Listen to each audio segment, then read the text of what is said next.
Perkenalkan, nama saya Nuzla Rizky Rahma. Dan saya Rizky Ananda. Kami dari mahasiswa UPI Kampus Cibiru. Nah, karena kita udah kenalan nih ya Teh, nggak mungkin dong kita masuk cuma kenalan. Pasti ada yang mau kita bahas dong. Nah, coba dong Teh Rizky kasih tahu nih ke dulur keluarga apa sih yang mau kita bahas kali ini. Nah, di podcast kali ini kita akan bahas hal yang menarik nih. Tapi bagi sebagian orang pastinya ini hal yang tabu ya. Tapi hari ini kita berdua ini akan chit-chat dan berbagi untuk informasi kepada dulur keluarga semua mengenai kesehatan reproduksi bagi remaja.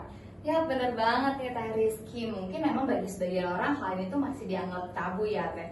Padahal hal ini tuh sebenarnya berguna banget, apalagi buat para remaja-remaja yang di masa pubertasnya untuk edukasi dirinya sendiri. Bener banget nih Teh Nuzla, apalagi kan bagi remaja yang masa pubertas ini pastinya perlu banget nih untuk tahu informasi-informasi mengenai kesehatan reproduksi. Setuju banget Teh. Tapi sebelum kita masuk ke kegiatan intinya atau materi intinya nih, aku pengen nanya dulu nih sama Teh Nuzla. Kira-kira Teh Nuzla tahu gak sih apa itu kesehatan reproduksi? Tahu dong Teh, tentunya. Nah, kesehatan reproduksi ini Teh merupakan suatu kondisi nih di mana kita tuh sehat, baik sehat mentalnya, fisiknya maupun aspek sosialnya yang berkaitan dengan sistem reproduksi, seperti fungsinya juga, fungsi organ-organ reproduksinya. Seperti yang kita tahu juga nih ya Teh, reproduksi ini kan berperan penting banget ya, yaitu karena berkaitan dengan menghasilkan keturunan baru.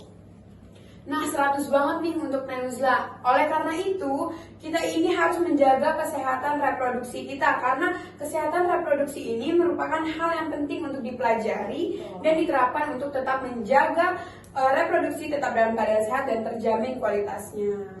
Nah, selanjutnya nih Teh, menurut Teh Rizky, kenapa sih Teh kesehatan reproduksi itu penting bagi remaja-remaja sekalian?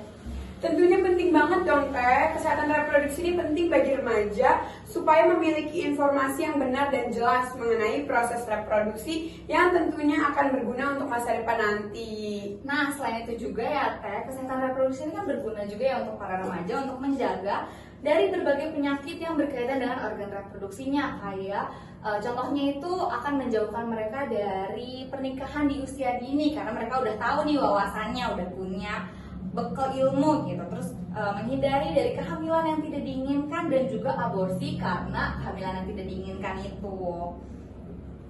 Nah, kan barusan kita udah membahas nih Teh mengenai kesehatan reproduksi dan mengetahui juga nih betapa pentingnya kesehatan reproduksi bagi remaja. Selanjutnya kita bakal sharing nih tentang bagaimana sih cara menjaga kesehatan alat reproduksi selama masa pubertas. Bagaimana tuh Teh kira-kira Teh? Yang pertama nih Teh, yang pertama itu pasti banget harus memakai handuk yang kering, lembut, bersih, dan tentunya tidak berbau atau tidak lembab. Lalu yang kedua itu pastikan kita tuh memakai celana dalam dengan bahan yang mudah menyerap keringat, dan pastinya celana dalamnya harus kering dan bersih.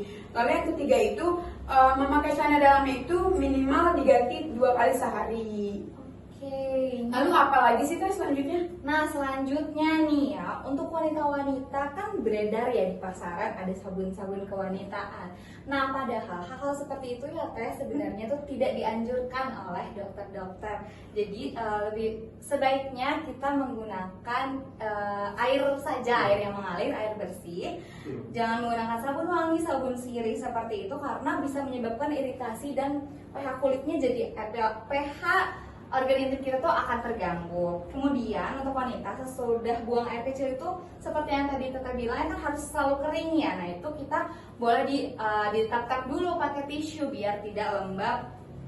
Kemudian untuk wanita juga nih yang memasuki masa menstruasi, remaja-remaja sekarang kan bahkan dari SD aja udah ada ya Teh ya yang sudah mengalami menstruasi. Sebaiknya kebersihan alat reproduksinya itu dijaga lebih ekstra lagi.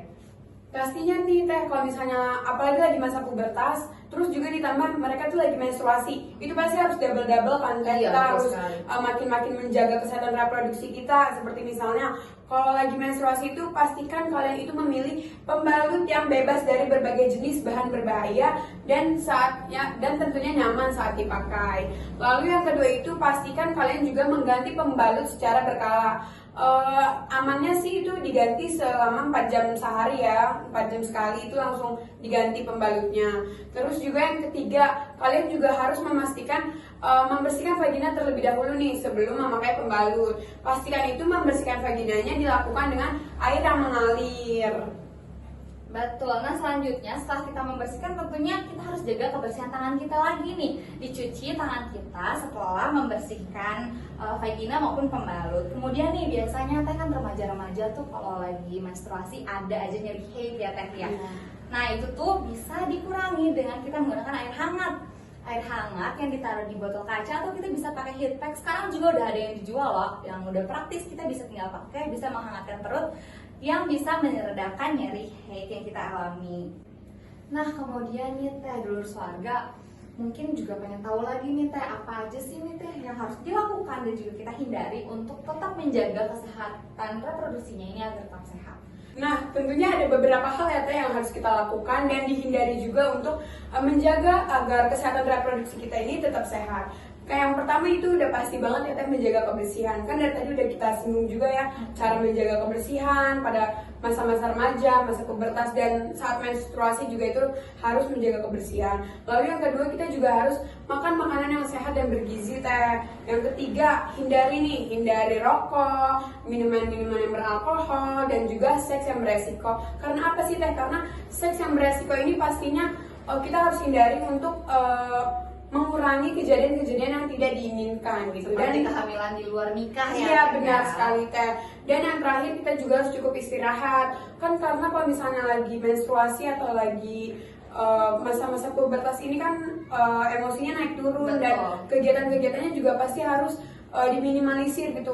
Sebisa mungkin kita juga harus mempunyai istirahat yang cukup. Minimal itu tidur 8 jam sehari. Nggak boleh begadang ya, ingat apalagi remaja-remaja sekarang kan pasti banyak yang nonton drakor, apalagi sleep call nih, begadang-begadang sama temen-temennya nih gitu. Betul. Nah gimana nih dulur swarga, udah pada tahu dong ya, udah tercerahkan untuk tetap menjaga kesehatan reproduksi. Nah harus dong ya teh, dan pasti harus diikutin cara-cara yang udah kita kasih tahu tadi. Nah karena kita nih udah ngobrol banyak banget ya teh ya dari tadi tentang salah satu edukasi yang berkaitan dengan reproduksi. Mungkin kali ini saatnya kita untuk pamit undur diri kali ya, tapi kita juga harus ngasih tahu nih teh. Ini kita sebelum pamit kita harus ngasih tahu dulu kalau podcast kita nggak cuma berhenti di sini aja. Oh iya benar, makasih banyak Kak Rizky udah ngingetin. Nah di podcast selanjutnya kita nih tetap membahas yang agak berkaitan juga nih tentang kesehatan reproduksi dan juga berkaitan dengan sesuatu yang sakral nih. Kira-kira apa ya teh? Apa tuh teh?